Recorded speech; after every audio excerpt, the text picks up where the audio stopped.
A ver si pensamos en Raúl Julia. Para muchísima gente, creo yo, su imagen está grabada a fuego por dos personajes que, bueno, no podrían ser más distintos. Totalmente. Y son polos opuestos. Polos opuestos. Por un lado tienes al elegantísimo, el excéntrico patriarca de The Addams Family, Gómez Adams. Claro, un ícono. Y por el otro, el dictador megalómano todo de rojo, de Street Fighter, M. Bison. Es increíble. Es fascinante cómo un actor puede quedar inmortalizado en la cultura popular por dos papeles tan opuestos. Pero bueno, las fuentes que hemos revisado para este análisis nos cuentan una historia mucho más profunda, mucho más compleja, ¿no es así? Totalmente. Y esa es la clave para entenderlo. Esos dos papeles son como las cubiertas de un libro increíblemente rico. Me gusta esa analogía. Es que la historia de Raúl Julia es una crónica sobre identidad, sobre integridad artística y sobre compromiso social. Estamos hablando de un actor puertorriqueño que llega a Nueva York en los años 60. Una época muy particular. Muy particular. Una época en la que a los actores latinos se les pedía, casi se les exigía, que neutralizaran su acento, que se cambiaran el nombre. Que encajaran en un molde. Exacto, en moldes muy, muy limitados. Y él se negó rotundamente. Vio su herencia no como un obstáculo, sino como la fuente misma de su poder como artista. Eso que mencionas de la identidad como fortaleza me parece fundamental y nos obliga a empezar la historia no en Hollywood, sino en sus raíces, en San Juan de Puerto Rico. Ahí empieza todo. Para entender de dónde venía esa convicción, hay un dato en las fuentes que me encanta, y es que su padre fue quien introdujo la pizza en la isla. ¿No es un detalle maravilloso? Con su restaurante La Cueva del Chicken Inn. Tal cual, y nos habla de una familia emprendedora, con visión. Julia crece en ese ambiente, recibe una educación muy sólida en colegios jesuitas y desde niño, en obras escolares, descubre que lo suyo es la actuación. Su vocación. Pero claro, en esa época y en ese contexto, ser actor no se veía como una profesión, digamos, seria. Sus padres, aunque lo apoyaban en sus aficiones, pues tenían un plan mucho más tradicional para él. Exacto. Querían que fuera abogado.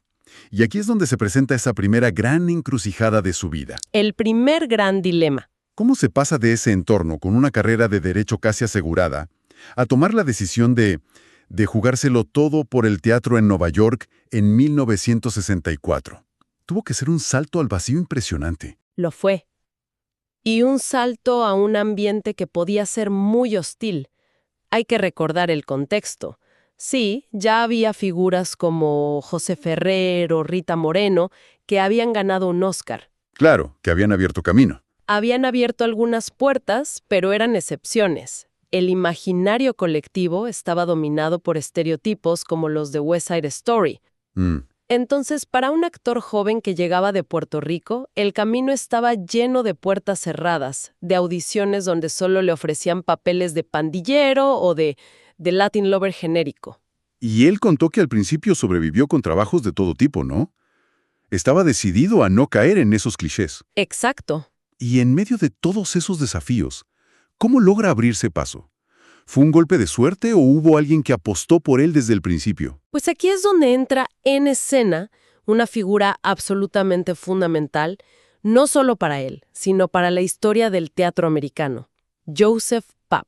El fundador del New York Shakespeare Festival. El mismo. Y la historia es casi de película. Papp lo ve actuar en un pequeño local y queda impresionado. No ve a un actor latino, ve a un actor con un talento y una presencia magnética extraordinarios. Vio el talento puro. Le ofreció un papel y así comienza una colaboración y una amistad que duraría toda su vida. El propio Julia llegó a decir que su relación con Papp era como la de un padre y un hijo. O sea que Papp fue el catalizador. ¿Qué tenía su visión de especial para que conectara tan bien con Julia? Papp era un visionario. Él fue uno de los grandes impulsores de lo que hoy conocemos como colorblind casting. El casting a ciegas. Exacto. Su filosofía era radicalmente simple. El mejor actor para el papel sin importar su raza o su origen. Quería que sus escenarios reflejaran la diversidad real de Nueva York. Y en Raúl Julia encontró al intérprete perfecto para esa visión. De hecho, hay una frase en el documental de PBS que lo resume todo. Si Raúl no existiera, Joe Papp habría tenido que inventarlo. Eran el uno para el otro. Y esa alianza le permitió hacer algo que parecía impensable en ese entonces. Totalmente. Interpretar a los grandes personajes del repertorio clásico. Shakespeare. Exacto.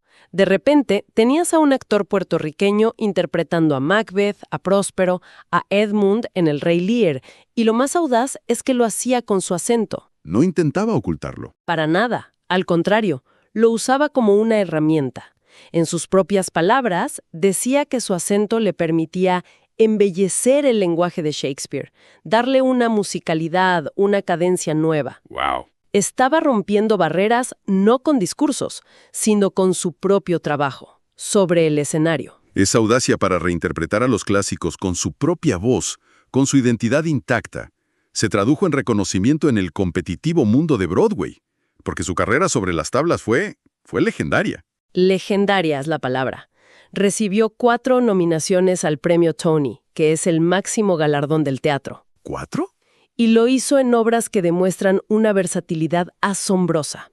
Fue nominado por un musical rock como Two Gentlemen of Verona, por una comedia clásica, Where's Charlie?, por una obra de vanguardia como The Three Penny Opera. Donde hizo de Magda Knife, una interpretación icónica. Icónica. Y también por el sofisticado musical Nine. Podía hacerlo todo. Comedia, drama, cantar, bailar.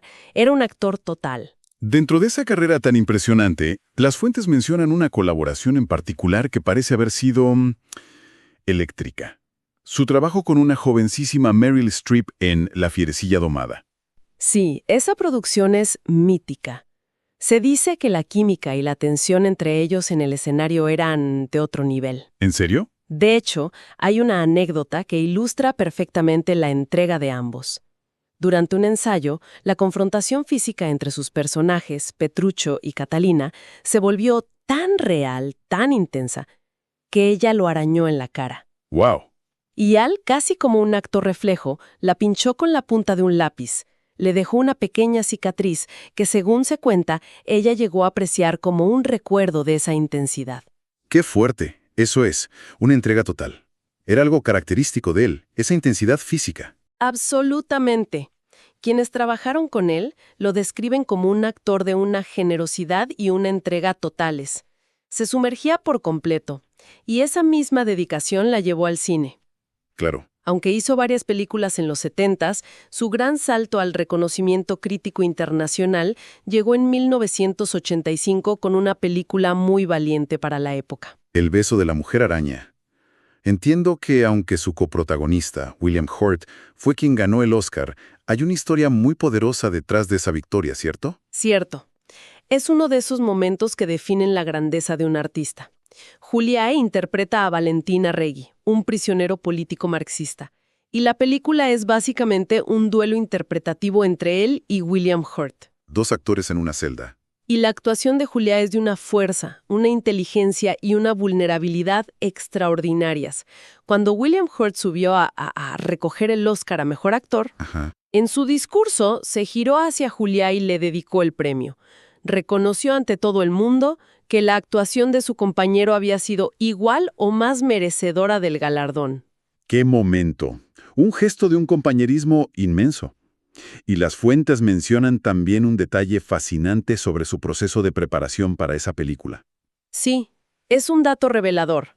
Para entender mejor la dinámica y la psicología de sus personajes, durante los ensayos, Julia y Hurt decidieron intercambiar los papeles. ¿Cómo?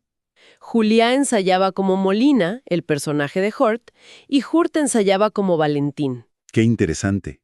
Esta práctica, que viene del teatro, habla de una búsqueda incansable de la verdad, de un deseo de comprender al otro desde adentro. Y bueno, ese papel lo consolidó definitivamente como un actor principal de un peso dramático incontestable. Y ese compromiso tan profundo con la verdad de sus personajes, con temas sociales y políticos, ¿se quedaba solo en el escenario? Porque todo lo que hemos revisado sugiere que su activismo era una parte fundamental de quién era. No se quedaba en el set para nada. Para él, arte y vida estaban intrínsecamente conectados. Su principal causa, a la que le dedicó una energía y un tiempo enormes, Fue The Hunger Project. Una organización para erradicar el hambre en el mundo. Exacto. Y no era un compromiso superficial de posar para una foto. ¿De qué manera se involucraba? ¿Qué hacía exactamente? Su implicación era total. Fue portavoz de la organización durante 17 años.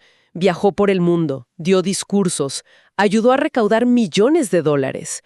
Pero lo más importante es que practicaba lo que predicaba. ¿A qué te refieres? Para entender y sentir en su propia piel, aunque fuera mínimamente, lo que significa el hambre, ayunaba una vez al mes en solidaridad. ¡Wow!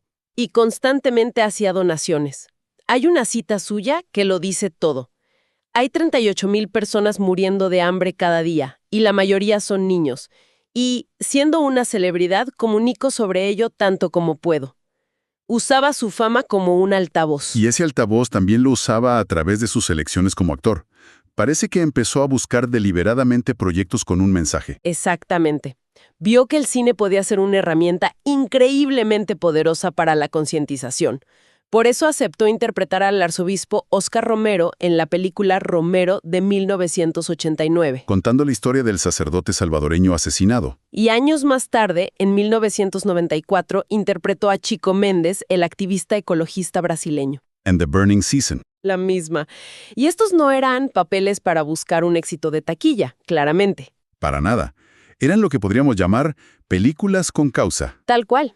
Para Juliá, interpretar a Romero o a Méndez no era solo un trabajo, era una extensión de su humanitarismo, una forma de honrar a personas que él consideraba héroes. Su arte con un propósito mayor. Exacto.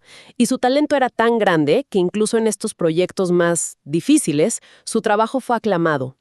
De hecho, por su interpretación de Chico Méndez, ganó de forma póstuma un Emmy, un Globo de Oro y un premio del Sindicato de Actores. Esa palabra póstumo nos lleva inevitablemente al tramo final de su vida, que fue increíblemente duro y a la vez una demostración de su carácter. Luchó contra un cáncer de estómago durante 3 años, pero lo mantuvo en la más estricta privacidad. Sí, fue una decisión muy personal. El público y gran parte de la industria solo veían que estaba perdiendo mucho peso. Lo que generó todo tipo de especulaciones, claro. Pero él siguió trabajando con una dedicación y una energía que, vistas en retrospectiva, son asombrosas. A pesar de su frágil estado de salud, no bajó el ritmo ni la calidad. Y en medio de esa lucha tan personal, y con su salud tan frágil, toma un papel que a primera vista parece sorprendente. Miss Bison en Street Fighter. ¿Verdad? ¿Qué lo llevó a un proyecto así, una adaptación de un videojuego, en ese preciso momento de su vida? La razón es profundamente conmovedora y nos muestra otra faceta crucial de él, la de padre. Sus 2 hijos pequeños eran fanáticos del videojuego. Ah, claro. Él vio en esa película la oportunidad de hacer un trabajo que ellos pudieran ver y disfrutar. Fue un regalo para ellos. Aceptó el papel por y para sus hijos. Se metió en ese uniforme extravagante y se lanzó a interpretar a ese villano con un entusiasmo contagioso. A pesar del dolor y la enfermedad que padecía. A pesar de todo. Y el resultado es una de las interpretaciones más memorables en una película de ese género. Incluso los críticos que destrozaron la película salvaron su actuación. Es que es magnética. Él no interpreta a May Bison con distancia o ironía, lo interpreta con la misma seriedad y compromiso con que interpretó a Shakespeare. Se divierte, y esa diversión es palpable. Y nos dejó una de las frases más icónicas de la cultura de Internet. Absolutamente. Esa línea que le dice al personaje de Chun-Li. Para ti, el día que Bison honró tu aldea fue el día más importante de tu vida. Pero para mí, fue martes. Es genial. Es una frase legendaria. Y saber el contexto que la dijo estando tan enfermo le da un peso completamente diferente. Habla de una profesionalidad casi sobrehumana. Totalmente. Es la entrega de un actor hasta el último momento. Poco después de terminar ese rodaje, en octubre de 1994, sufrió un derrame cerebral y falleció a los 54 años. La noticia causó una conmoción terrible. Especialmente en su Puerto Rico natal. Allí fue. Bueno, el impacto fue enorme, ¿verdad? Inmenso. Le dieron un funeral de Estado. Miles y miles de personas salieron a las calles de San Juan para despedirlo. Las imágenes son impresionantes. No estaban despidiendo solo a una estrella de cine. No. Estaban despidiendo a un héroe nacional. A alguien que había triunfado en los escenarios más importantes del mundo sin olvidar nunca de dónde venía. Entonces, si miramos hacia atrás, ¿cuál dirías que es el legado más importante que dejó? Su legado es el de un verdadero pionero. Actores como Edward James Olmos, Andy García, Luis Guzmán, Rosalind Sánchez, todos lo citan en las fuentes como una inspiración. Como alguien que les demostró que era posible. Exacto. Él probó que un actor latino podía ser el protagonista. Podía interpretar a Shakespeare, podía ser un villano carismático, un héroe trágico, podía hacerlo todo. Su negativa a ser encasillado redefinió las posibilidades. Y ese legado continúa, ¿no? Continúa. Su viuda Merel ayudó a fundar la National Hispanic Foundation for the Arts, que cada año entrega el Premio Raúl Juliá a la Excelencia para apoyar a nuevas generaciones. Entonces, ¿qué significa todo esto? Hemos recorrido su viaje desde San Juan, su dominio del teatro y del cine, su labor humanitaria. Raúl Juliá no fue simplemente un actor que interpretaba papeles. Fue un hombre cuya vida entera fue un acto de coherencia. De coherencia, de pasión y de un profundo orgullo por su identidad. Exacto. Y hay una de sus frases más potentes, que creo que resume perfectamente su filosofía. Él dijo: "El mundo se está volviendo cada vez más pequeño. Ya no es tú o yo, es tú y yo". Es tú y yo. Esa idea de unidad, de responsabilidad compartida, es el hilo conductor que une al actor, al activista y al ser humano. Y eso nos deja con una reflexión final. En una industria que a menudo presiona para que todos encajen en moldes, la carrera de Juliá demuestra que la autenticidad no solo es una opción, sino que puede ser la mayor fuente de poder artístico. Viendo el panorama actual de la representación en los medios, ¿qué lecciones podemos seguir extrayendo del camino que él empezó a abrir hace ya más de 30 años?